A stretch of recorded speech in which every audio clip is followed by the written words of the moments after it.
Hello साथीहरू, आज चाहिँ हामी अर्घाँचीको झरना हेर्न आएका छौँ।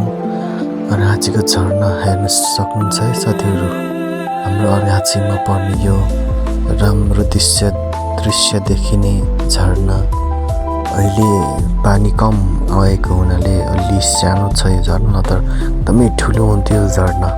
हेर्न सक्नुहुन्छ है साथीहरू। तपाईँहरू पनि आउनु होला, यो झरना हेर्नु होला है।